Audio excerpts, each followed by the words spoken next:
Welcome to Fluent Phonics. Today we will focus on mastering the pronunciation of the word Kipling.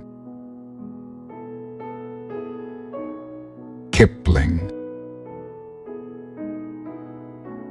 Kipling. Kipling.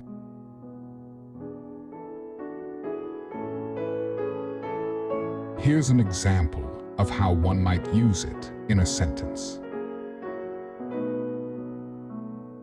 The library had a large collection of Kipling's works, including his famous novel, The Jungle Book. Kipling refers to the renowned British author, Rudyard Kipling, known for his works such as The Jungle Book and his vivid storytelling style.